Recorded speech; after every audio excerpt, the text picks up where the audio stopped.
Welcome to Prose and Cons, a podcast by writers for writers, brought to you by Precipice Fiction. Precipice Fiction would like to acknowledge the people of the Eora and Durag nations as the original custodians and storytellers of the land this podcast was created on.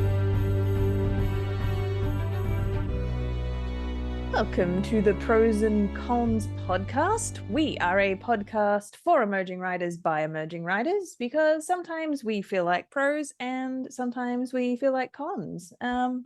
This morning, who is ready to rumble? We have in the ring today, James Healy. How's it going? Phoenix Raig. Hello. And in the other corner, we have Alex Eldridge. Let's do this. And Did everybody have a pause when they were trying to think of like a wrestle intro?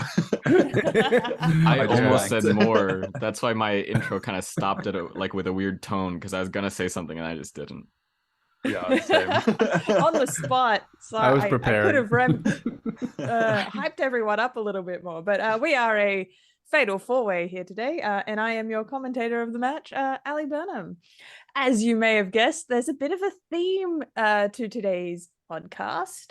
We're going to drop this episode ahead of WrestleMania. Let me get this right. 39. There's been quite a few WrestleManias. I feel like I've lost track of them in the past couple of years. It's a good way to feel really old. But we are up to WrestleMania 39 this year. It's another WWE Goes Hollywood, which is really exciting. I think the last time they did that was like WrestleMania 21. And anyway, as you're getting the impression, I'm a big pro wrestling fan, and I have been since forever. And I don't think I talk about this enough because I feel like a lot of my very early storytelling and love for the action genre is actually rooted in growing up on a diet of pro wrestling. And I think it informs a lot of my writing and my taste today. I love and I do have a bit of an axe to grind when I tell people this in kind of the art circles I'm in, and like when I went to NIDA and I'm like, wow, this thing we're discussing about this really important play reminds me of the time Triple H and Randy Orton were in a Hell in a Cell match, and I would like, and I would just relate it to this other point in my knowledge, and I don't know, that there's an elitism to wrestling, and I have very firmly been on my soapbox ever since, being like, the art form of pro wrestling has a lot to teach us. Us as writers can learn a lot about the narrative, long form and short form structure of storytelling in wrestling. So that is what today's podcast is all about. Before we do that, I will throw it around to everyone and ask what we've been reading, watching, and consuming this week. I'll throw it over to you, James. This week I watched, if I can remember the name of it, The Unbearable Weight of Incredible Talent. It's the Nicolas Cage, Pedro Pascal film. Absolutely adored it. I thought it was hilarious. Can't wait to watch it. Oh, it's so good. It's so good. I won't really say anything about it then. Just dive in. Anyone who appreciates Nicolas Cage, the kind of overacting and the kind of just the general vibe of Nicolas Cage will absolutely adore it. And then Pedro Pascal is great in it as well. So yeah, it's a really, really fun watch. Stop what you're doing right now and go watch it. It's great crack.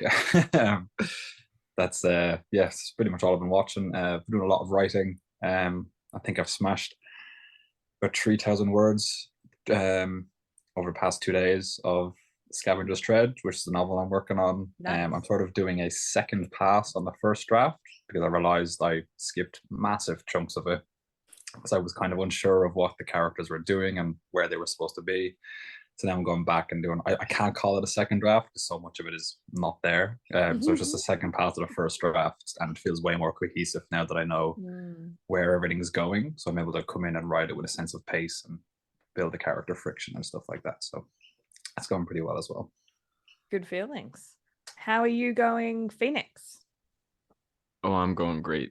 By the way, I have a little bit of makeup on, and the name, I was thinking like maybe my wrestling name could be, it's like kind of like a cheetah, but at the same time, I think I like the messy crier more. So that's my wrestling name. today, and I do want to throw down. I'm gonna win this podcast episode, and all my comments are gonna be the best. That's all I have to say. Been consuming anything this week? Yeah, I've been going ham on some anime recently. I finished Spy Family. I finished Yuri on Ice, which was amazing, very amazing. And now I'm watching an anime. I'm just leaning harder and harder into slice of life. So now I'm watching an anime that's literally about a company making an anime, and it's following anyone like anyone who does like creative work professionally. I feel would appreciate it, and just like the stress and the amount of work that goes like they're it's so satisfying. I'm almost done with Harry Potter, which I'm very excited about. And that's about it. Listening to some podcasts, one of which is, what is it called? Magic Lessons, which is by Elizabeth Gilbert, who wrote Eat, Pray, Love. And she also wrote the book Big Magic, which she then went on to make this podcast, which is kind of tackling the topic of creativity and the right to be creative and all these things. It's really beautiful. It's very therapeutic.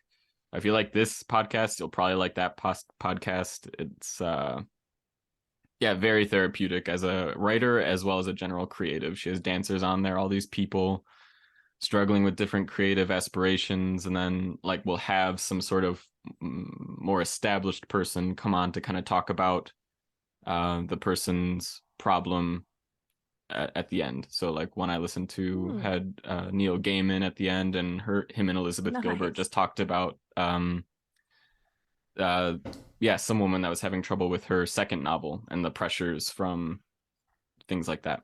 It's very, very cool. So big Magic Lessons, if you're interested, I recommend that. Sounds great. And what have you been reading, writing, consuming, Alex? I've been playing a lot of Elden Ring, which is so hard. It's just so unforgiving. I'm a really big fan of the Soul series, but it's just so unforgiving. It's just so I just had to start again and start with the strength-based class, because it's just like it's just too hard to So I've been doing a lot of that, and that's been fun. But I've also been watching, because we just got a Crunchyroll subscription. I've been going over Fruits Basket with my girlfriend. Which one?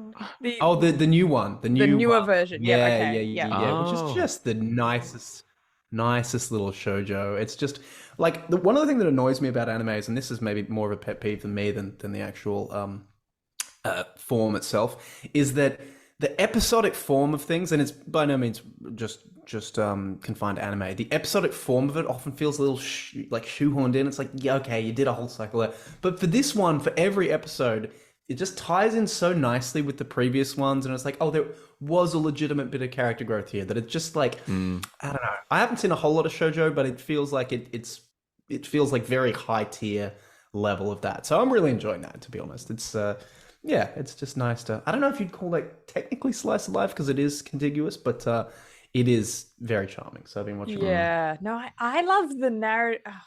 What am I trying to say? I feel like my imagination puts so much into Fruits Basket, and that's what I get out of. Like the story is the story, but it's got a lot of weird things to say about gender and hierarchy and Japanese traditions, and I'm like, this family is weird, and that's worth unpacking, and I'm fascinated by whatever's going on behind the scenes of Fruits Basket. That keeps me invested.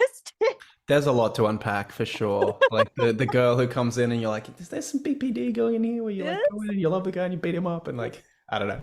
There's weird characters that in a slightly really different genre or audience or lens, you could take that narrative to some weird places. Oh yeah. I have to rewatch this one. It's been very long. Yeah. There's two versions of it too. There's the original anime, which I think was the 90s or maybe early 2000s, because it was based on a manga. And then there's a new one, which my girlfriend Liz tells me is much better. The animation quality, at the very least, is much better. It's not sort of it's just a bit more faces, tighter and schmick. Yeah. But the same narrative. And for myself, I'm still playing quite a lot of Hogwarts Legacy, an alarming nice. amount, because I'm kind of like, I need to get on the other side of this before I can get my life back. I'm kind of in that hole of gaming. And look, at least with the narrative that's unfolding in front of me, it is the gayest love story, and I adore it. my boy Alistair and Sebastian, and their little tiffs they're having, but then they send notes via Al and apologize to each other, and then they go off and make more mistakes and deal with being teenage boys. Basically, that's the narrative that's unfolding in front of me, and there's broomsticks and magic, and a lot of goblins are getting killed. I'm loving it. I don't know what anyone else's experience, because I've stayed off the internet because I'm like, I don't want any part of the discourse. That sounds like a headache. I just want to have a me in the game experience. So I don't actually know narrative spoilers. I don't know where it's going. I'm convinced my boyfriend's going to kill himself. But only I can be there for him to try and help him through this. So we will see how that goes. Otherwise, I've been watching Shadow and Bone on Netflix because I have read the books, and it is an exercise in a bizarre adaptation, this TV show. It is. I've got a lot of questions about pacing and what happened in the writer's room. It's fascinating. Yeah. I would say strap in with some popcorn, maybe get a little bit drunk, try and watch the show, and I don't know, maybe you'll learn about what not to do with writing adaptations. I feel like that's the best. That's the best bad review of an adaptation. Like I like sitting there trying to unpick why would they possibly make that decision. That's fascinating. So maybe that's the nicest thing I'll say about it. Love it. I made a note: Shadow and Bone - get a little drunk. And get a little that sounds nice. Goes down with the dark and stormy really well. Yeah. All right, let's turn this conversation back to the main event. Very nice. Very nice. I want to start by asking what everyone's ground zero relationship with pro wrestling is. Just go around the room. Let me know if you grew up watching it, if you didn't grow up watching it, if you have any knowledge of it at all. Let me know. Well, I had a friend who, when I was very young, I think one of my first best friends actually, and he went through a phase where he was obsessed with this. I mean, there are a few other ones like Pokemon cards, and he went through a few phases, but he knew all the characters, and this would have been, I think, around the Triple H Randy Orton period. I don't know what that era is called, but anyway, ruthless aggression era. That sounds kind of 2000s. Yeah. Anyway, so he was a very big fan of it. Then I was always a little bit bemused. I was like, this seems cool, but I don't know anything about it, and I don't have Foxtel, so I don't know. And then recently, a very close friend of Liz's, my girlfriend, made us watch I forget exactly what it was, but some sort of wrestling match, like over when we were in the States. And I was like, oh, I see how this works. I see the flow of this. So I'm not intimately familiar with it, but I respect the art form, and I've always had a lot of fun whenever I've watched it. Brilliant. How about you, James? I never watched it, but kind of similar to Alex, all of my friends watched it growing up. And they talked about it all the time, and I was trying to be like, where should I jump in? What episode and stuff like this? And they were kind of like, oh, it's not episodes. It's like, it's a real thing. It really happens. And I was kind of like, oh, it sounds like a hump I'd have to get over to sort of catch up with everybody. So I kind of just never got involved. But I would have seen, I guess, fights and stuff like that from them watching it. I know there's a video game where a rock gets assaulted in an alleyway or something like this. So that's my awareness of it is from quite a distance. Brilliant. And how about you, Phoenix? Yeah, also quite a distance. Like it's always been this thing in my periphery that I just didn't know. I didn't know what was going on there. As a kid, all I knew was like, there's this wrestling with people in leather on TV. At the same time, at school, there are these people on the wrestling team, and I'm just like looking at these two things. How like, are these two related. We call these both wrestling. I don't know what's going on here. And then Something it wasn't happens. until There's a tradition, or there's an escalation. yeah, and I didn't realize it was like fake, and like knew it was fake until way later on. And I, as a kid, I was just like, well, these are people, muscly people. They're on TV, so I guess these are our ultimate fighters. Like they're real combat people, and this is crazy. And then way later I realized kind of like what the vibe was, and I was like, that's pretty cool. And now that's how much I know. Fascinating. I love learning that there was a period where you all well, at least James and Phoenix have said you remember at least being told that this is a real thing. Before finding out that it's not. Because my experience is my mum introduced me to wrestling, which is really cool because I have this very like cool matriarch relationship with wrestling. It's not like, it was never a boys thing for me. My mum was into wrestling, got me into wrestling. Oh, we're getting the deep Ali Burnham lore now. I like this. Yeah. No, we can go back a step further. So my mum's from a very small like farming town, and she told me that they would go to church on every Sunday, and then they would come home, and that's when Hulk Hogan was on the TV. So every Sunday the family goes to church and then watches pro wrestling, and that's the routine. and then that's something she wanted to share with me. Yeah. Can I ask, what was going Ali, on there? Does the name Haystacks Calhoun ring a bell at all? Actually, no. So this was because I have a similar story from my dad. Like he said, wrestling used to be not the WWE, but it used to be a thing like way back in the day when it was black and white, and the characters were way more stereotyped. There were some very questionable like racial ideologies and things going on. There was like like Attila or something. Like there's a bunch of stuff going on. But he one that really stuck out to me was apparently this guy called Haystacks Calhoun, who was just a big fat guy in overalls who'd just do. I forget exactly what it was like. It was like the haystack flop or something. You'd just like fall on it. I don't know. Anyway, that's always a part of my memory. He's like, oh yeah, we used to watch wrestling on the TV way back in the day, and I think that's a precursor to the maybe a little more sophisticated version of it now.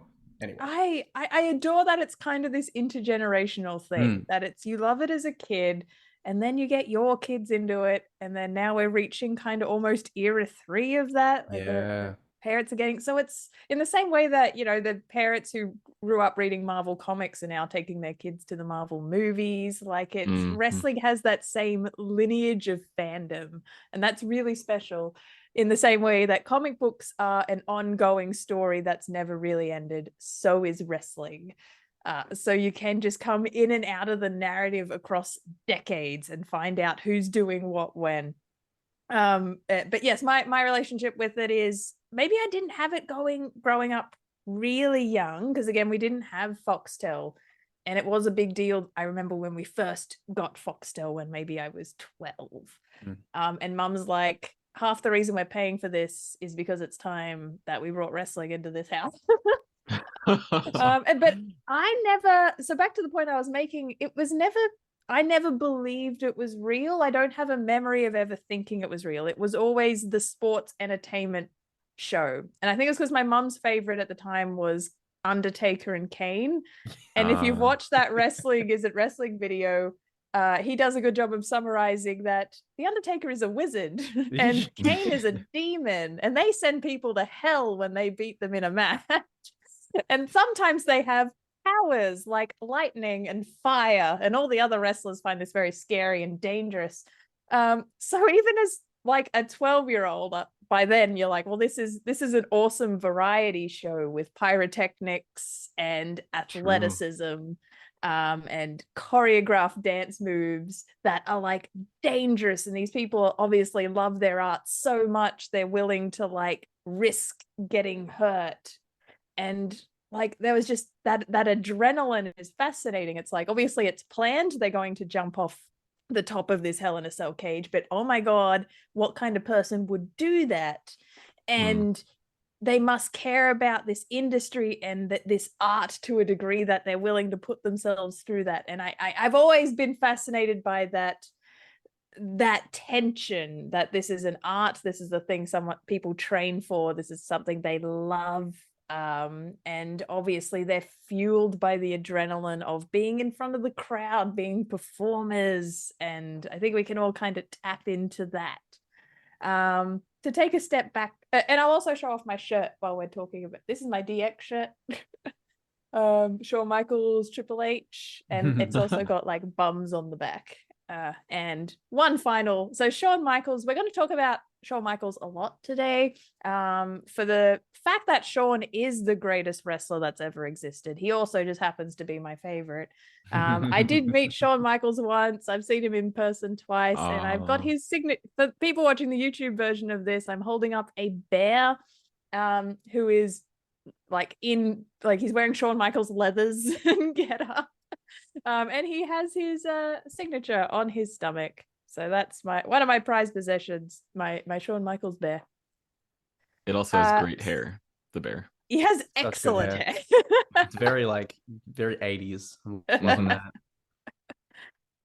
that. So before I go on a really big spiel, I wanted to go around all of you each again and kind of unpack the stereotypes of wrestling. What if people who don't watch wrestling, what they may be averse to, like when you think of pro wrestling, what images and stereotypes come to mind, and even maybe shout the key characters at me. I want to know how literate you guys are in when you think of a wrestler. Who do you think of? I think we've already mentioned The Rock, but yeah, who comes to mind and what images come to mind? I'm thinking of like the intros as they come down the stage, or they come down the platform, and they've got their intro music, and there's an awful lot of hype and an awful lot of drama about them coming in. And I think I recall there was two guys might be fighting, and then a third person might come in to like back up one of the fighters, and this was called like an interference or something like that. It was a big kind of disruption and stuff. It was a big hype. I also certainly when my friends were watching it, there was an awful lot of chairs being pulled out from underneath the stage, people being hit over the head with it, and I think guys getting thrown into tables and stuff like that. So there was an awful lot of the fight goes beyond the cage or goes beyond the wrestling ring and kind of spills out into more chaos than it was kind of like what people are meant to be expecting. Brilliant. Yeah, it was my memories are more like abstract, because it was like my early memories are just like when I really feel into it, it's just like black leather. Like I just see black leather. I understood that was a thing. Hitting people with chairs. And also just now, it was like my only real exposure to wrestling was Spider-Man with Tobey Maguire. And now I'm thinking back to that. I'm like, wait a minute, that was like WWE-esque stuff. And that was a real wrestling match. Like he had to defend himself. He also took the guy out. He wasn't rehearsing with them. They gave wrestling a bad name. Like what's going on there? That was just not good representation. No. Yeah, I've got a little bit of literacy with some names there, because I heard about, the Undertaker back in the day, Kane, Hulk Hogan, obviously, The Rock. Who could not know The Rock? The person who always comes to mind though, just because he's been in it for the fucking longest, is everyone's favorite sexy leathery grandpa, Ric Flair. Ric Flair. And I've literally spent hours just watching Ric Flair monologues, because that man can, like, cocaine is a hell of a drug. Like it is so funny to watch that man just go off and just one of my favorite things about wrestling, the part that I know of is like the interviews where like people will just talk, and there's this it's that same sort of tension of the interviewer just being like, well, what do you think of this? And then the wrestler will be like, I'm going to crush him. I'm going to push his face right into the dirt. I'm going to make his mother cry tears of blood. Like, it's just, and the interviewer's like kind of semi-making, like trying to get the mic back, but really just being like, yeah, go off. This is fine. Like, so I don't know. Whenever I think of wrestling, I just think of Ric Flair on a cocaine-fueled binge, like just yelling. And that's a great image. I really, amazing. There's nostalgia associated with the era you're describing. So when it was a bit Eras. era, like I'm thinking of the Wild West of pro wrestling before there was any regulation on this is a workplace, so maybe we should have, procedures in place where all our performers aren't on drugs all the time. Yeah. So both the illicit substances and also just the roids in general, and the painkillers. Like there's a lot of really interesting stories about how many of these men were addicted to painkillers. And I'm also really fascinated. You can look up all the dark side of that stuff and how the industry had to clean up its act for the health of their performers, because this thing started happening about 20 years ago where they all started dying at the age of 40 and 50, and all these all from cardiac arrest, and it was just their bodies giving up on them because of all the abuse, both physical and substance, they had put themselves through in their early careers. So like I kind of made the morbid joke yesterday when I was doing research that I'm like, oh, is that person still alive? I Googled them.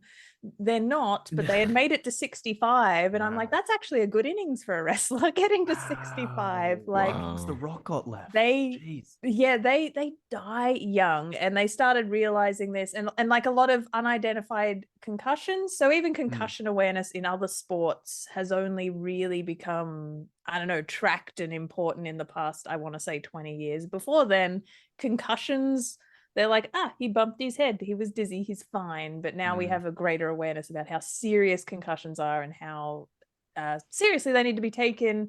So I don't, just for the listeners out there who aren't across modern wrestling and may still have that same image of that chaos era before any regulations, modern wrestling, they now are on top of all they're regularly drug tested for all kinds of drugs. They do run it like a workplace with serious OH&S concerns. And they're really into their performers not dying anymore and trying to create longevity, so they aren't putting themselves through things that'll get them killed young. So there has been this internal shift in the industry, and even that in of itself has been really fun to watch. That wrestling has changed over time, over the decades, even as social issues change. I'm interested in like the portrayal of women because it's has a dismal record for its portrayal of women. But there's been like a resurgence to be like, how do we address this? Letting the female wrestlers shine. And I think it was, I'm going to get the wrong WrestleMania, but it was a couple of years ago, but we had the first ever main event at WrestleMania was Becky Lynch, Charlotte, and Ronda Rousey, I believe. They had a triple threat. And just the fact that we had reached a point where the main event of WrestleMania was a women's match, the most exciting, high stakes match was, the storyline was between the three women. Like, it was just really cool that they had reached that. And Becky Lynch has been just a gun. I've watched her journey from the start when she joined WWE, and I remember thinking very on that she's got something, and it was just like watching her explode. And there's a joy in that long form narrative that I'm going to tie this all back to, is that you are watching the puzzle pieces you're playing with. I guess the writers are playing with and the promoters are playing with. These are real people who are going to evolve and change over time. So by their nature, they're not static characters. So you always have to lean into, well, what's the next evolution of this character? How can they change? All right, they've beaten that. What's the next thing for them to tackle? It's why I do love comparing it to soap operas, because you have a cast of characters and technically your story can never end. and soap operas get the bad rap of, oh God, it just keeps going and it keeps escalating. Now they're pregnant, now they're dead, now they've lost their memory. And wrestling has to rely on the same tricks as well of, oh God, now they're pregnant, now they're dead. Wrestling's used all those same storylines as well.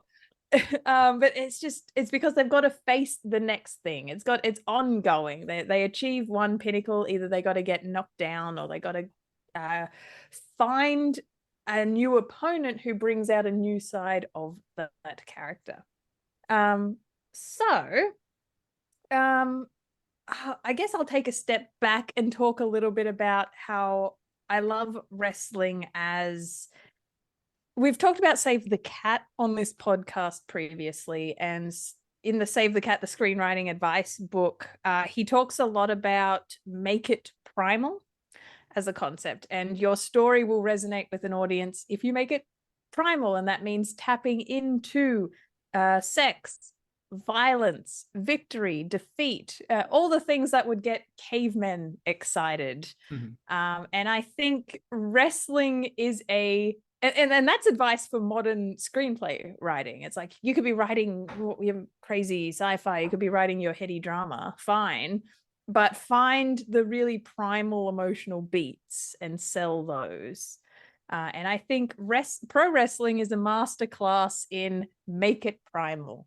It's tapped into that part of our monkey brains that is just like, this is so cool, and I need to see what happens next. So if I was to make it, and as writers, we may as well learn from an art that has perfected the make it primal. There's tips and tricks here for us to steal and borrow. And also at the crux of it, to say the obvious, I've mentioned comic books, but it's also just raw mythology. You have these larger than life hero figures coming up against great feats, and the same reason a Greek myth speaks to us, modern day wrestling characters will speak to us. And I like thinking of it as a shonen anime. I may have seen a YouTube video that makes this comparison as well, but the structure of a shonen anime, say your Naruto, your Dragon Ball Zs, you've got your characters, you see their training montage, they've got their little bag of super moves they use that they will shout as they use them. In the same way, our wrestling characters have named maneuvers that are given special weight. So I'm going to use Shawn Michaels as an example, has his super kick, the sweet chin music. The sweet chin music is a perfect finisher move because it can either strike out of nowhere and suddenly and end a match, or he has a really long ramp up into it where he's kind of kicking the mat, revs up the crowd, delivers it. And like a wrestler will have a finishing maneuver that 99% of the time people don't kick out of. It's what ends the match. Except on the rare few occasions it is kicked out of, and it's the biggest deal ever, that you save that for the special important moments that they kicked out of. Sweet chin music. Undertaker has his tombstone, The Rock has rock bottom, Stone Cold has the stunner. You're probably, as I'm saying this, I'm hoping you're picturing, you've seen these moves used. And why I did want to have this pro wrestling podcast is more and more I'm watching Marvel movies and all fight scenes are just pro wrestling. To the point it kind of starts to annoy me in that they're using DDTs, they're using Hurricanranas, they're using drop kicks. And I'm like, this is just a filmed wrestling match. The modern stunts of fight choreography are now just borrowing from pro wrestling. That they've already perfected this stylish fight choreo. So the second half of this podcast, I do want to go into how to write a fight scene based on pro wrestling, kind of the structure of a match. There might be something our listeners might be able to get out of that as well. Before I barrel on, any thoughts or questions from the round table here? I've got none. It's fascinating. Okay, No cool. questions. No, lead on. It is just like well, as soon as I realized it was when I watched Wrestling Isn't Wrestling, it was like when I realized that, like, yeah, it's not trying to claim to be real, and because of that it can lean into these awesome fictional tools. Then it does just hit like any shonen anime. Like I do think of Dragon Ball Z, and it's like I love what goes behind, like if you're gonna set up a fight, like obviously like the actual strength a character has and the weight behind someone's punch needs to come from narrative, and it needs to come from like narrative weight. Why should the audience care about this punch? Why is this? So you have to build significance, like by giving someone an unbreakable move and then using it over so much time, and then finally taking that out, like subverting it, gives the audience an amazing thrill. It has so much weight behind it. So it's a lot of like, you take your time to build something up. You know, it takes a long time for Goku to arrive for a reason. It builds all this weight when finally he's shrugging off all these punches. It's because you need to set up that tension with the audience so that when Goku's punches break the world, it's not just like, well, yeah, you could put, any writer can write a punch breaks the world. Like, that's not anything. But like, why does that feel satisfying? And you have to build that satisfaction for the audience, and you have to get them on board. And it's cool. Yeah. I'm thinking of the Frieza saga specifically. Same. Yeah. Just as a very slight digression here. Apparently, that went on for as long as it did because they literally had not written the manga yet. They were waiting for the manga. Yeah. Oh my gosh. In the same way, though, something I find really fascinating, and again, that Wrestling Isn't Wrestling video really clarifies this. I think I had some idea of it, but it is just a really good secondary source and pretty much the only one I will refer to today. But that tension between the narrative and the meta narrative of wrestling, like you said, Ali, these are real people, and they do have traits and qualities that need to be tapped into. And as soon as you realize it's like, okay, this is functionally a balletic performance that is done every week on the fly, and you know, people do legitimately get hurt because it is so athletic. It brings a total new weight to it, and and then also it's interesting to see how, like, because the first thing I think is like, well, do the performers get any say in this? And it's like, well, mostly this is pre-written, but there will be some aspects that they might, you know, workshop into it. And just that tension between what is real and what is sort of scripted is just, it's a fascinating thing for me, I think. Yeah. All right. No, that's a perfect segue, because I do want to, before I go into the structure, talk a little bit about kayfabe. And if listeners out there don't know what kayfabe is. So when I'm using the word kayfabe, do the three of you know what I'm talking about? No. But head shakes. You might have an inkling, Alex. I think you have you heard the word kayfabe as a term?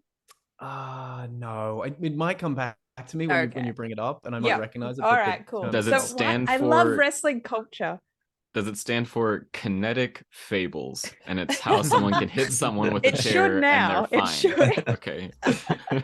So wrestling has a lot of its own language, almost like carny lingo, because that's kind of the origins of pro wrestling, where they were carnies that traveled around the side shows of traveling shows. So you had the strongman, you had the freak show, and then you had the wrestling. So that all this carny language is just embedded in the behind the scenes, and I adore it. Wow. Kayfabe's one of these words. Kayfabe.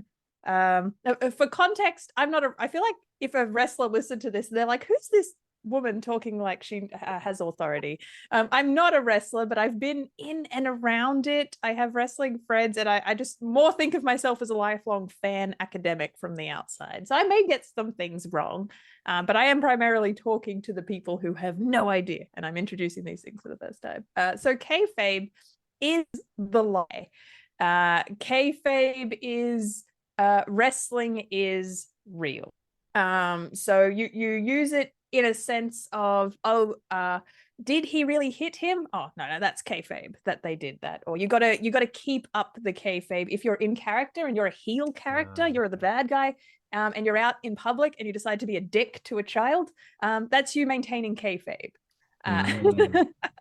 And then when you strategically choose to break kayfabe, is also a really cool tool these days. So when we're talking about the Hulk Hogan, early Ric Flair era, kayfabe was strong. They were still, in a sense, selling wrestling as real. They would keep the heels and the baby faces in separate locker rooms, because these people can't be seen being friends out of work, because that would break kayfabe. And it just, if they were asked about their art, they had to talk about it in competitive terms. I'm a wrestler. I go out and compete. I don't know if I'm going to win this match. I've won the match. So that's keeping the kayfabe alive. You start seeing maybe around the Attitude Era, or just the cusp of the Attitude Era. So the late 90s, the internet's now a thing. Wrestling's going quite international. The WWF has bought up all the territories and is becoming the company. And with that, a more intelligent fan base is cottoning onto what's happening, and it's no longer going to fly in this era that wrestling is real. Like, everyone's wised up to it.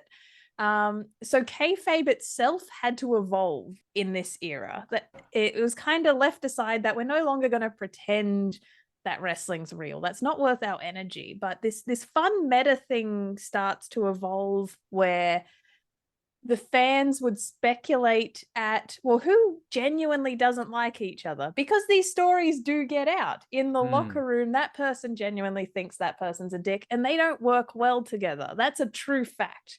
The fans, being obsessive, get wind of this, and they go, wouldn't it be exciting if that person who genuinely doesn't like that person were then forced to work to each other? And imagine if that guy who hates that guy had to put him over, which is to let him win. He would be really angry about that. So it's kind of that speculation of their genuine emotions. Vince McMahon, that might be a familiar name to all of you. He is essentially the owner, chairman, head promoter of what was WWF at the time. He had bought up all the territories, and he started to cotton on to this idea that, well, if that's what the fans want, they want to see this guy who genuinely hates that guy in the ring, he's going to make them work together. And it's feeding into that speculation of, oh, well, God, that shot was delivered really stiffly. Was that a real, like, was that a shoot, or was that kayfabe?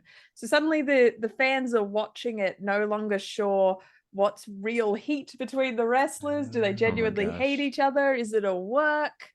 And so this is this new modern concept of kayfabe that I love, where they're always leaning into, well, is it real or is it story? So there's just a more intelligent evolution of kayfabe. It's like, yes, it's real, but we keep using real life things to base the storylines off. I can give a couple of examples. Infamously, there's the Edge and Matt Hardy storyline, where Matt and his girlfriend Lita at the time were an on-screen couple, and then there was the real life affair between Edge and Lita. And that was like a proper thing. They had a real fight backstage, and all the fans hear about this. They're like, oh my God, Edge and Matt got into a real fight. And then Vince McMahon goes, that smells like money. So then one of the greatest like rivalries is the Edge and Matt Hardy storyline. They were professional enough to go, all right, we're going to work in the ring with each other, even though we hate each other, and we're going to make lots and lots of money out of beating the hell out of each other. That's crazy. Soon these wrestlers are gonna have to make those little trinkets from Inception. Like, this is getting a bit much. They're gonna have to be like, spin the top and be like, is this kayfabe? I don't even know anymore. Like, this is too meta. That's crazy. I adore it. And the other, say, fun story way they manipulate this is, so Triple H and Stephanie McMahon. So Stephanie McMahon is the daughter of Vince, the daughter of the boss, and she and Triple H were married. But it wasn't kayfabe to acknowledge they were married. So even though all the fans knew, they're like, isn't it funny that Triple H is married to Stephanie McMahon? It had never really been, like, their initial relationship was storyline. But by the time they were older and they were actually married, had kids, it like wasn't storyline, wasn't acknowledged that they were married. Even though everyone in the fan base knew they were married. So, people would accuse Triple H of getting like special treatment. They're like, oh, they always put the belt on Triple H just because he's married to the boss's daughter. All this stuff.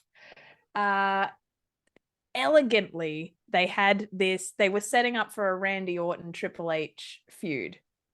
And they did it out of nowhere, where Stephanie kind of had an on-screen persona. I think she was like the commissioner, or she was the general manager of Raw. So she would come out, she would announce matches. She was doing this. One day, Randy Orton comes and attacks her. So Stephanie's taken some like shots like throughout her career. It's nothing new to see Stephanie getting beaten up on screen. We're used to this as an audience. Randy Orton takes out Stephanie McMahon, and then Triple H is there suddenly, like out of the crowd, beating the shit out of Randy Orton. And if, say, you had none of the meta knowledge, you wouldn't know what's going on. Why is Triple H there? Like, with no entrance music. Why is he beating the shit out of Randy? Like, there was no actual narrative build up to this moment. The only way that moment makes sense is if you've been in the community long enough and Stephanie and Triple H are married, and then for Randy to suddenly attack her, and then Triple H to attack him, and then you're like, what is happening? Oh my god. So that they're playing with this, is it real, isn't it real? I got caught in the kayfabe just from your story, because like you were talking about them actually being married, they have kids, and then obviously the part where she gets beaten up, that's a fake fight and stuff. It's not actually happening. But when you said that, I took it as the climax of a real thing. Like, well, they're actually married. So you said that, and that was my legitimate response of, whoa, like, oh my gosh. And I was like, oh wait, that part's not real. They are married, but he did not actually beat her up. Wow. So, and then there was this wonderful feud between Triple H and Randy Orton that came out of this nowhere. He just attacked Stephanie like for other reasons, but then Triple H is like, why are you beating up my wife? Obviously. But it had never been acknowledged that they were married until that moment. And then they became an on-screen couple after that, even though they had been married for years. So I adore that dance they play. So that's not necessarily useful to us as fiction writers. Like, we don't have a meta narrative to play with per se.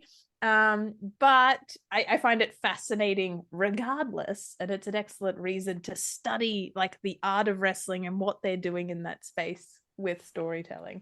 It reminds me a lot, like, I've never really been a big reality TV watcher. Like, I used to watch Big Brother back in the day just because it was on Channel 10. But recently, me and my girlfriend have started watching this, and I think I've told you this. We started watching this show because I'm a little bit of an autist about boats and trains, incidentally, but that's a different story. This show called Below Deck, which is basically this it's about like mega yachts, like luxury mega yachts, and the crews that work underneath them. And you watch this show, and like kind of the most fun thing is to pick out, okay, well, what of this happened? And then, like, let me try and break it down. So you got the show, right? And the show is done on this very strict time budget because the cruises are very expensive to run. It goes for about 30 days, or 20 days, I think. And then, so there's that, you watch it.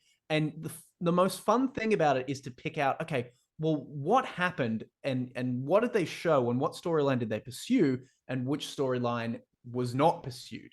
And then the most fun thing is at the end, you get this breakdown where all the cast members come out and have this, like, basically duke it out in real time and be like, well, you did this, but you did this. Oh, this is the footage you didn't see. And then they show something else and you're like, oh shit, this, so it's this, like, the most fun that I have is, aside from the drama is just ridiculous, just because, like, people working in close quarters for, extended periods of time. Some of these people hate each other. But the most fun thing for me is that meta narrative of, like, oh wow, okay, well, the plot line was actually this the whole time when they were making us believe this. So it very much reminds me of that evolution of kayfabe, if that makes sense. Yeah. For me, it reminded me, it's because you said, like, that doesn't so much help us as writers because we don't have that meta aspect. But then I thought of, like, I don't know, like stories that go really big and have a following under them, where you have people speculating on Reddit boards and things like that. And obviously the authors can read these speculations, and sometimes it's like, oh snap, that's a good idea. And sometimes it becomes a self-fulfilling prophecy where they feed into the meta and it actually shapes the story itself. I was just like, That was really it. It was just meta weaving into narrative sometimes. That's like fan service, in a way. Yeah, true. You know, you're going like, well, this is what you guys want. Let's give you some more of this, and then you know, there's the backlash, and you can play with that. But and wrestling has to be incredibly like finger on the pulse, because the crowd reaction, the pops each week will decide what they decide to do next week. Like they have months mapped out loosely, but say if an idea doesn't fly, they're going to drop it immediately. They're not going to be like, oh, we'll just stick with it, you'll love it. They're very receptive to that character's choice there didn't get the reaction we thought it would, so we're going to change it. I'm trying the Stone Cold turning heel example in the Attitude Era gets thrown around a lot, in that Stone Cold was so big. He was just he came at the perfect moment of, he was this working class voice that was just all middle fingers in the face of authority, represented by Vince McMahon, and he just resonated so strongly that they couldn't break it. They tried to do a thing with his character where Stone Cold's like, cool, what's the next evolution of my character? And the answer is usually it's time to turn heel. It's you go from babyface, you become the bad guy. They tried to do that with Stone Cold, and the fans were just kind of felt a little confused, betrayed, but not in the good way. They had this language around like heat, and then like the good heat and the bad heat. So good heat is when a crowd hates a heel in the way they should and want to see them punished, and that's going to drive ticket sales to the big main event. But then there's just this guy annoys me, I don't want him on my TV screen, or this is dumb. Like so it's the two different kinds of like hate and heat. And with Stone Cold, his heel turn, everyone's just like, we don't buy it. We just like you'd hear the glass shatter of his entrance music and people still go, woo, Stone Cold. And then Stone Cold comes out and calls everyone idiots, and they're all like, oh, but we like you, Stone Cold. Like it just wasn't working. Really so they gave it like 6 months, and then they dropped it, and Stone Cold had to become a face again, just by the sheer will of the audience. A very similar thing happened in Becky Lynch's rise to popularity, and they were trying to make her a heel, and the crowd's like, we want to cheer Becky, we love Becky, she's kicking up. Like it's a similar Stone Cold thing in that she's doing heel like actions, and that she's acting like a bad person, an anti-hero, but people want to cheer her. But they kept putting her up against like good, like the babyface wrestlers, and she should be like beating them up, and people are like, we're not enjoying watching this. Sorry, Ali, can we clarify those terms, because I don't know that everyone is necessarily sure. I've launched into using them before defining them. So I'm using heel as villain, and I'm using babyface as hero. And it's funny that I've watched these terms make their way into some writer's room. I had a script editor of mine be like, oh, this person's a heel. And I'm like, we're talking about wrestling. And she's like, what? I'm like, that's a wrestling term. Heel's a wrestling term. And she's like, I just know it as it means villain. And I'm like, yeah, from wrestling. Let's acknowledge the roots of the culture, please. Yeah, so babyface is the good guys, heel, and so you have a heel turn and you have a face turn, and that just means to go from one archetype to the other archetype. And those, I imagine, have to be done at actually, yeah, you might be able to speak on this. Like, yeah, I imagine those flips have to be done at what's the word? They have to be done at specific points, like expected points or unexpected points to make a bit of a what's the word? I'm losing my vocabulary. You know, to break the trope, essentially, to flip it on its head and be like, oh, this is cool. No, it's the art of the heel turn. So the fans will roll their eyes a little bit at an overdone heel turn. Big Show comes to mind as a character where it's like, is he a good guy now? Is he a bad guy now? Like they just flipped him too quickly, too easily, just wherever the narrative needed him to be. And people got a bit sick of it. But the art of the precise, well-used heel turn at the right moment to get like the good betrayal, anger, the good heat from a crowd to be like, I can't believe you've done that. You are now the person I hate most in the world. And we will justify months of storyline in the lead up to seeing you get your comeuppance. Like those good heel turns are the bread and butter of the industry. I'm thinking of, again, I'm going to go back to Shawn constantly. Shawn was part of a tag team known as the Rockers. It was Shawn Michaels and Marty Jannetty. They were best friends. They were baby faces. Everyone loved them. And then infamously, there's a behind the scenes segment where they're being interviewed. And then Shawn super kicks Marty Jannetty through like a pane glass window. Why? And it just came out of nowhere because Shawn's like, you're dead weight. I don't need you anymore. Oh, I guess it's the character justification. He's like, I'm going solo. I'm not going to be a tag team anymore. Okay. And everyone was just like, it was so shocking at the time. Just this out of nowhere heel. And then Shawn is now number one heel.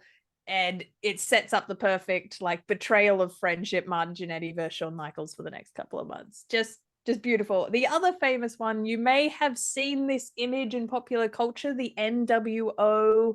It's Kevin Nash, it's Scott Hall, and it's Hulk Hogan. It's Hulk Hogan during his heel era.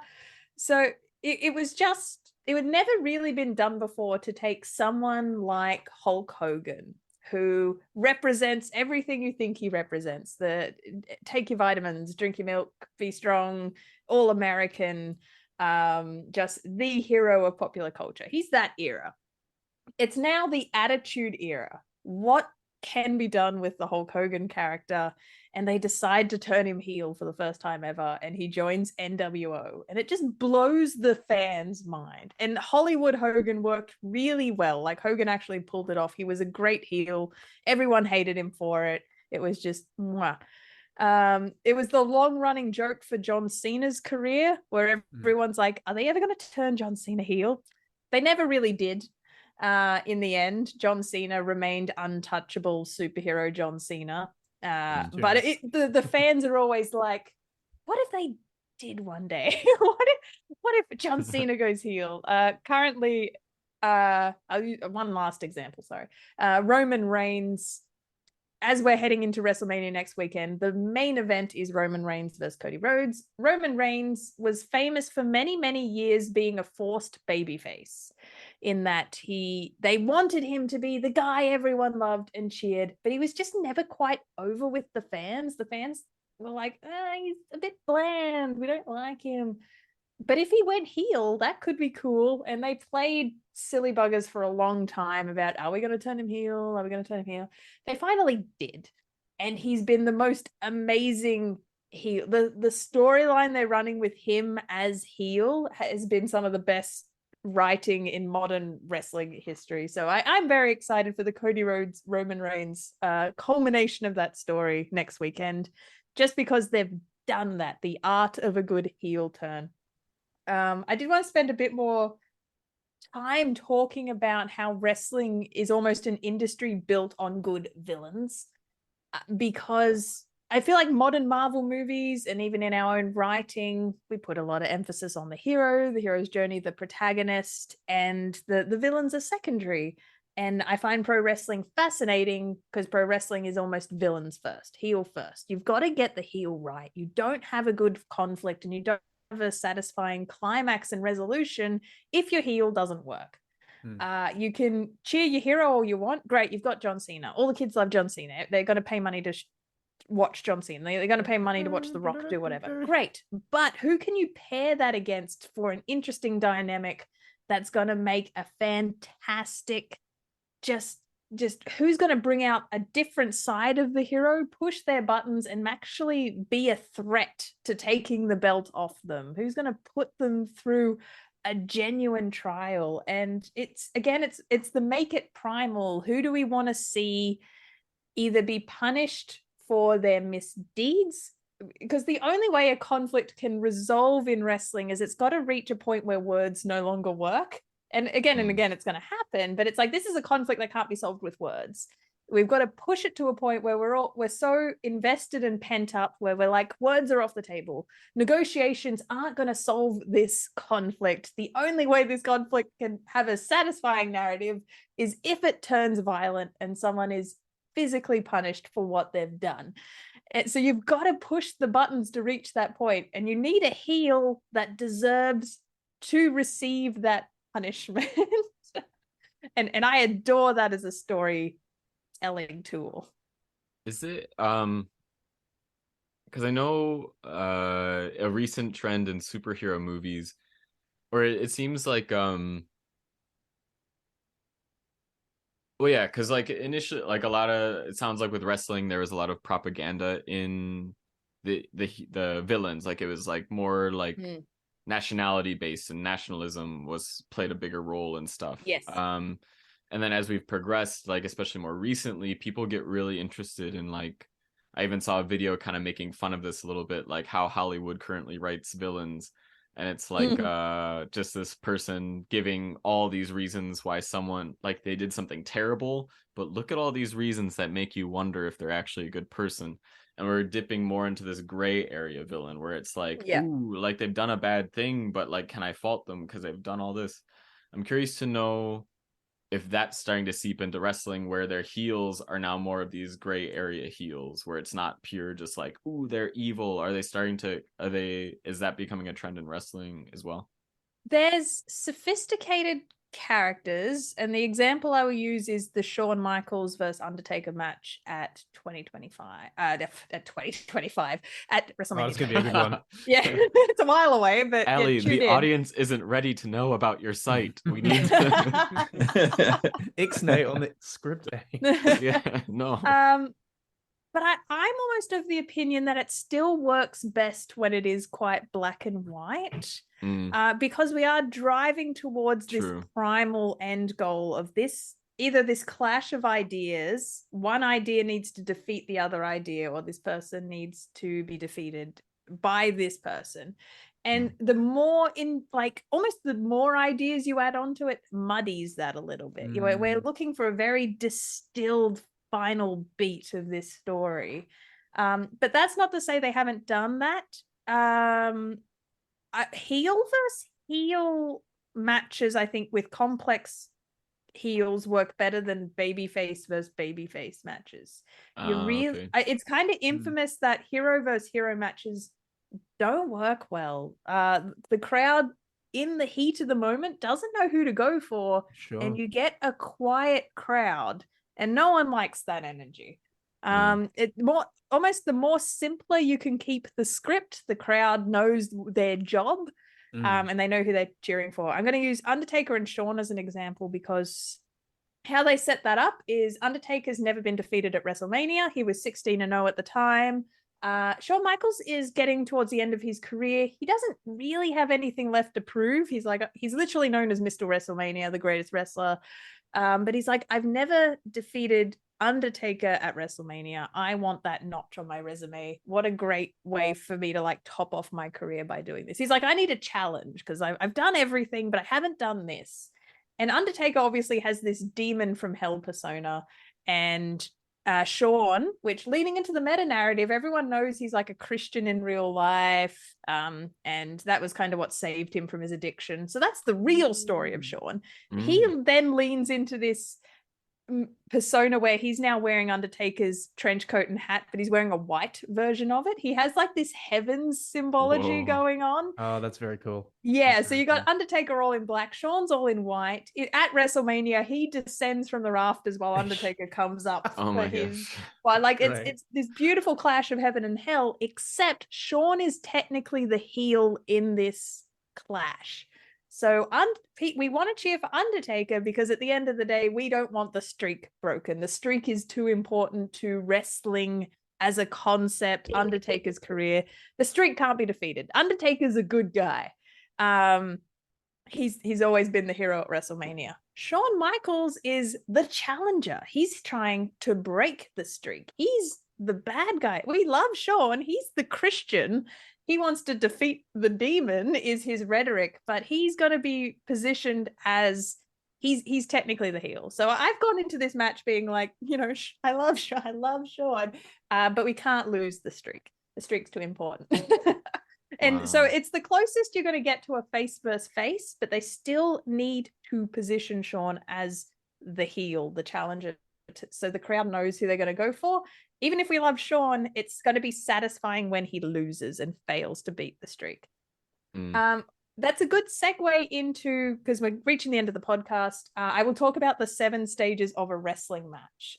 So if I you can guys jump in just before that, not to make us go too far over time. There's an interesting, like, listen to you talk about the heel and the baby face and the kayfabe. There's like a little bit of an element of that in like the UFC, because even though it's a competition, they're kind of building stars. And if you're a good fighter with a star quality, they'll kind of arrange, I feel like they do arrange fights to kind of allow guys to have a trajectory.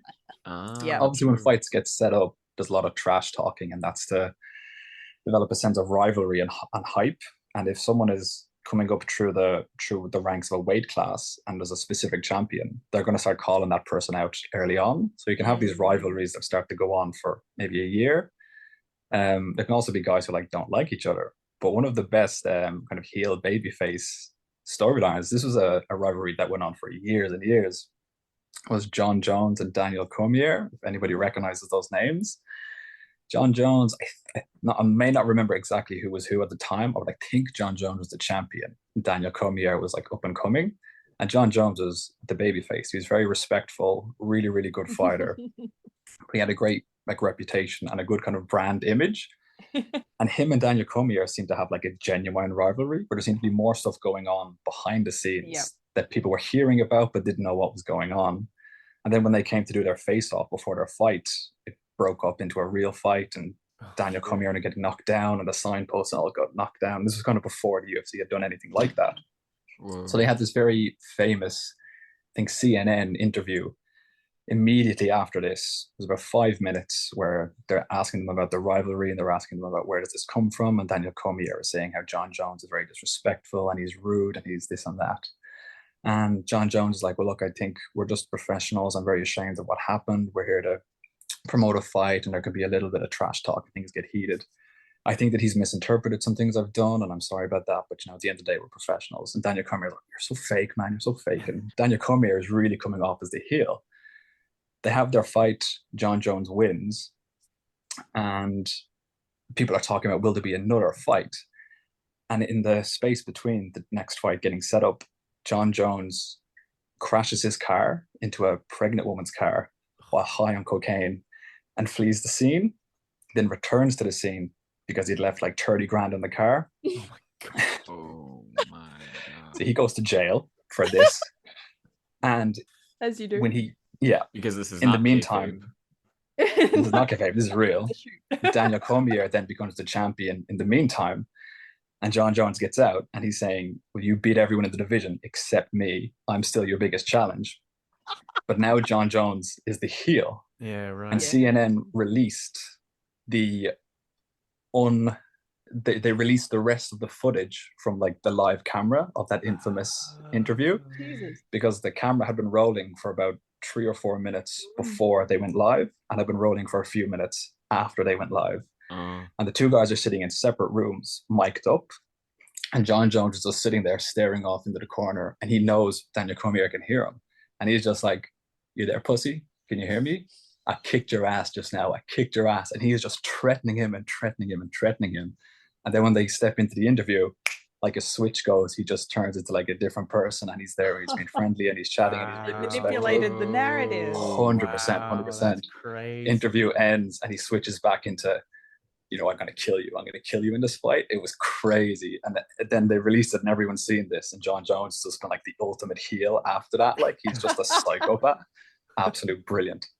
That's crazy because that's creating kayfabe, but based off of like letting the people be themselves and then selectively withholding information to control the arc they're trying to create. The symbiotic relationship between, like, say, UFC and WWE is fascinating because I've seen UFC use WWE's narrative tricks and kind of sneaky ways of building up fight hype.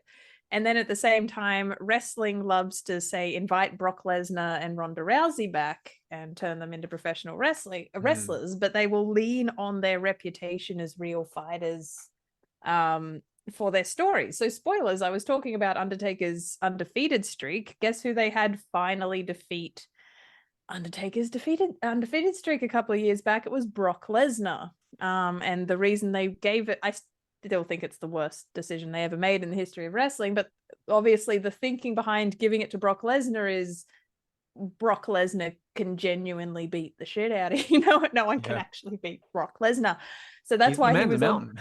Yeah, the man is unstoppable. So that they're leaning on his UFC reputation. Was it, or is it MMA? I can't remember. And his real world fighting reputation to justify in story why they finally beat the streak. Defeating Magic. Yeah, but why he beat the undead demon, the Undertaker. Very funny. Very cool. So, but just to wrap up, a glimpse at the story structure of an actual match. So if you are having a little bit of fun with fight choreo, this is the lingo and how a match is set up. And I love it as a structure tool, because in the same way that once you know the structure, in the way we have story structure and we have tropes, these wrestlers in real time are playing with these expectations. So as an audience, if you're literate, you've watched this match unfold again and again, and you know how it's going to go. So as a wrestler working at like the top of your game, you're upending expectations. You're like, the audience will now expect this to happen. I will do something unexpected. So those are the tools that it's the same tools we're using as writers. That's why I love it. So I'll just read this out kind of word for word what this is. Stage 1 is the intro. It is simple. Establish to the crowd your role in the match. Are you the bad guy? Bad guys mouth off to the crowd, or they refuse to shake hands. If you're the good guy, you give the crowd a thumbs up. You shake the ref's hand. So it's very simple. Even if you don't have a reputation yet, you're going to do good guy things. You're going to do bad guy things. So you know. The crowd wants to be told how to react, and you tell them. So the crowd's ready. They know their script, but they got to know what noise they're making for who. It's kind of part of the intrinsic contract. All right, the shine. This is the initial struggle where the chain, so a lot of like grappling and technical wrestling is put into the shine. So if you sit down and watch a match, this is where they're going to do a lot of quick holds, all the holds that actually look like, wrestling, the wrestling Phoenix saw in high school, the wrestling teams. So they will do all this during the shine. You get to see that they're both trained and they're talented, and you get to see the face like in his element. You're like, the face knows how to wrestle. Great. We love it. This it actually says here, if you're going face v face in quotation marks, good luck. So that's a nod to kind of how difficult it is to set up a face v face match. Because it's like, then you need to get over both of your technical prowesses. But if you're face v heel, you only have to worry about putting time into getting the face over. You don't need to show that the heel's got technical prowess. We don't care. We hate him. All right. In a classic heel versus face match, you establish that in a fair fight, the good guy is the better wrestler and would win. All right. Now, I love this because what it's setting up is what we talked about at the start, James, where you associate wrestling with interference. Phoenix associating it with steel chairs. We established that in a fair fight, the good guy wins. Therefore, the logic of wrestling, the only way a bad guy ever wins is if he's cheating, if it's not fair, if someone's interfering or a weapon is being used, is the only way a bad guy will ever beat a good guy. It is not true of the wrestling world that a bad guy cleanly beats a good guy. That's just not the rules of this universe, and I kind of adore that. So that's why there's so much nonsense, because that's how a bad guy's got to win, because you can't make a face look weak ever. All right, we're in stage 3. The stage 3 is called the heat. This is where one guy establishes that usually the bad guy will establish they're willing to do anything to win. The bad guy may rake the eyes or choke his opponent on the ropes, or he might argue with the ref, or there might be just some small distraction. This should be slow and methodical. Any explosive moves should happen at the beginning of the heat and be kept to a minimum as the bad guy plays with his food. And then this is kind of when you should start revving up the crowd by this point. So if you watch one wrestling match in your life, go away and watch Shawn Michaels versus The Undertaker at WrestleMania 25, and you'll be able to watch this. I could always picture it in my head, the shine, all grappling, and then the heat.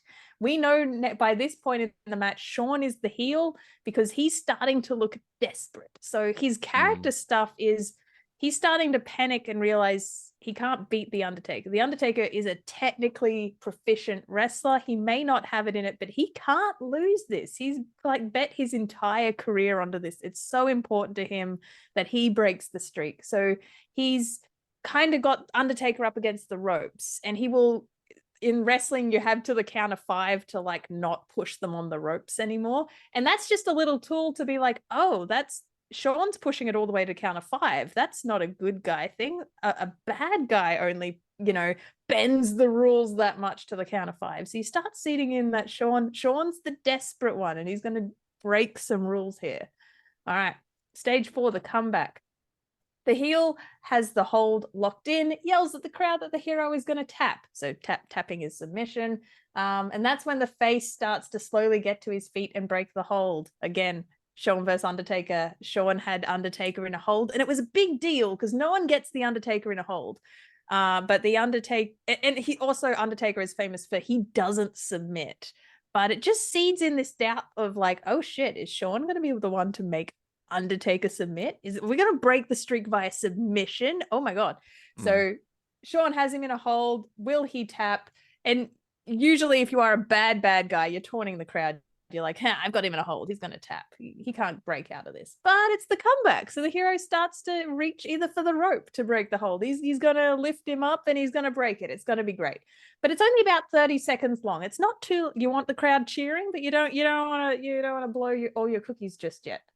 We're starting to see some bigger moves now. There might be a couple of clotheslines, couple of drop kicks, maybe a bit of a springboard, a close count. But at the end of this, the heel should then be back on top. We reach stage 5 called the Big Heat. This is where the heel pulls out all the stops, the heavy hitting moves, the explosive moves, the devastating holds, the stomp to the head, the fingers. He's mad and embarrassed and ready to win. And I will diverge that I love heels because they're the opportunity for 1, comedy, and 2, cowardice. So again, with the idea that you can never make a baby face truly look weak. They're not usually the comedy characters, and they can never be cowards, but a heel can be a coward. A heel can be funny. And there's room for this, not only in the narrative, but like in the story structure itself. It's funny watching a heel start to panic, start to sweat, or to make some cowardly moves and be scared of the baby face. You're starting to get all this woven into it. After about several minutes, include plenty of pinfall attempt. The heel has seen the face come back from his cheating and isn't taking any more chances. After yet another attempt at the win, only to be foiled by the face's perseverance, the heel goes for a desperate submission or a big move off the top. That's when it's time for stage 6, the big comeback. This is Hogan's Hulk Up, Cena's You Can't See Me, The Rock's Spinebuster. The heel has missed a big move. So usually the heel fucks themselves over, like all good narratives. Intrinsically, the heel's failure was within them all along. So the heel makes a mistake, crucial mistake. Both guys are down. The crowd should be excited for the face to have the opportunity now. This is about as long as the first comeback and is even more explosive. Stage 7, the finish.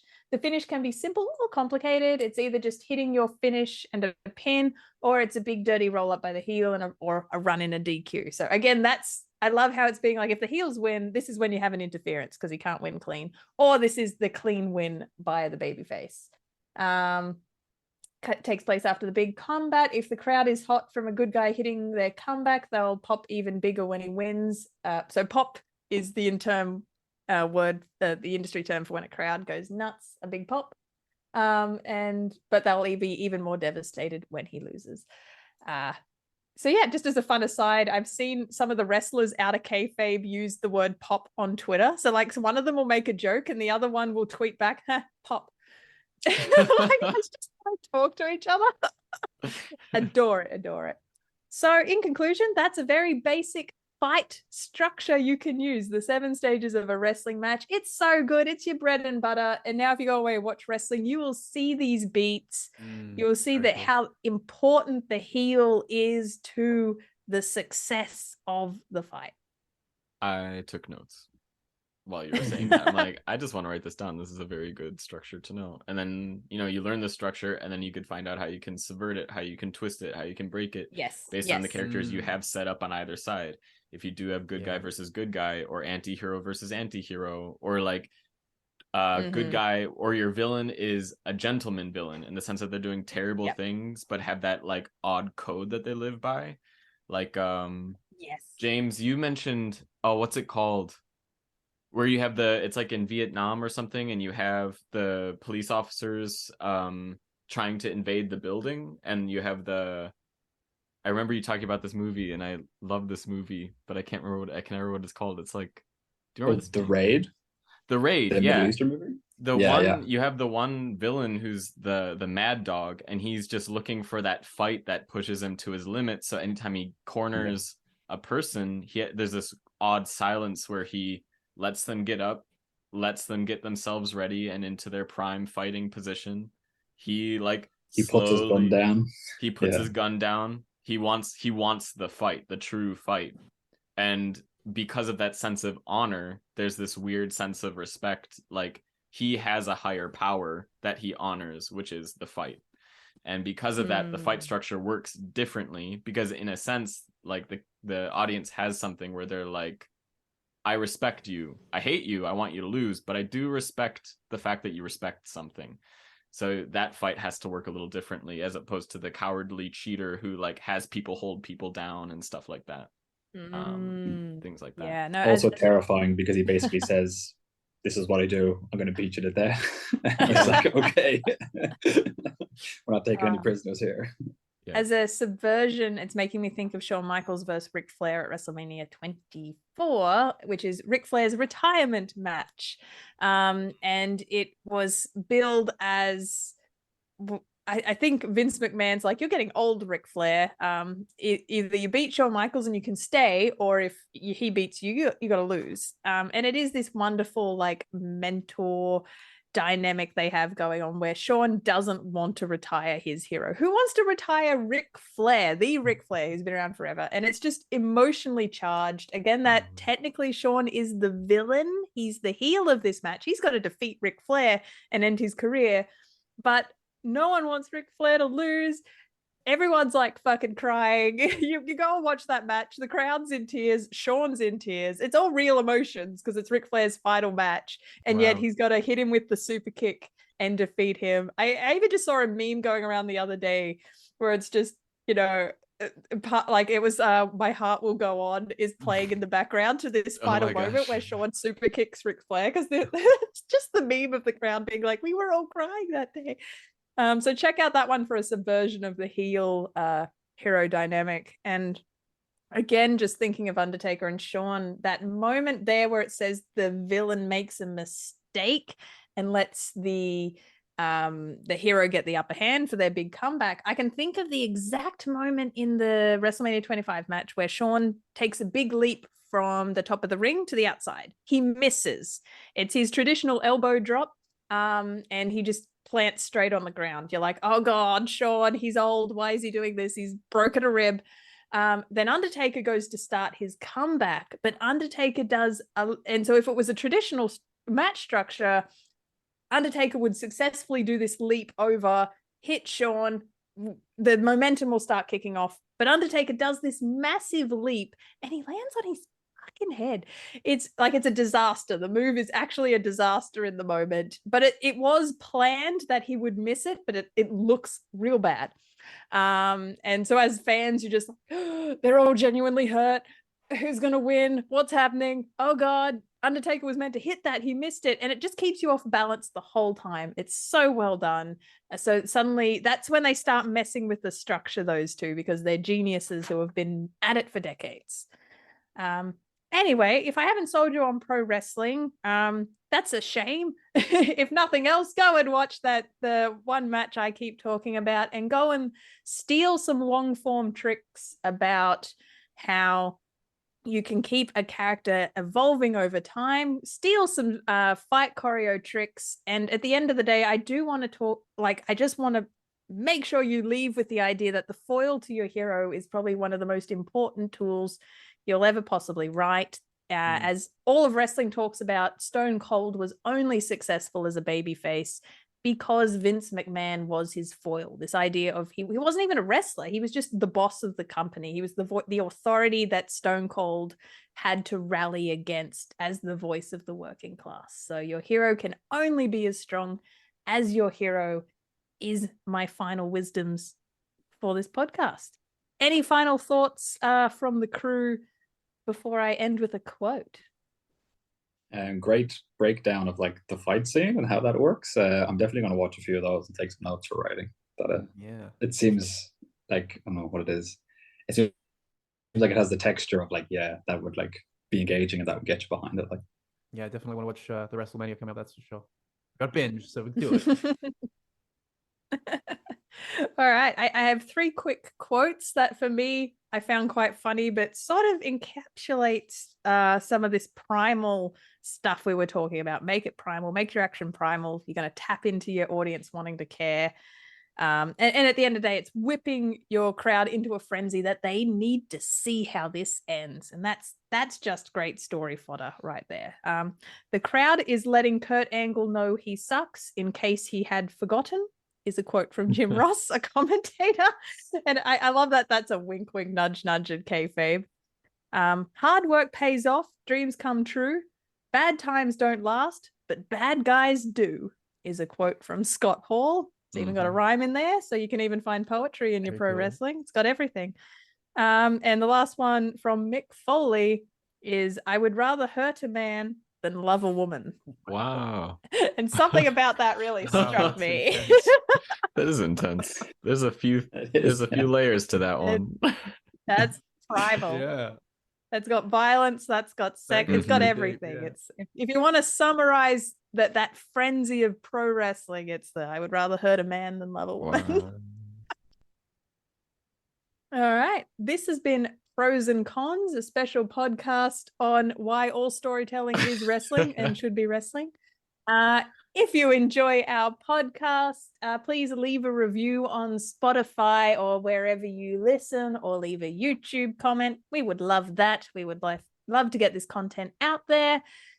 We also have a anthology all of us have worked on called The New Mythic. You can find that on Amazon in ebook or paperback. It's been nominated for awards, so you should check it out.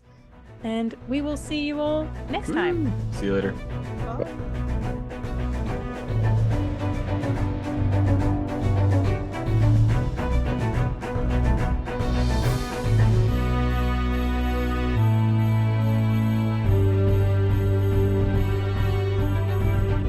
You're listening to Pros and Cons, a Precipice Fiction podcast.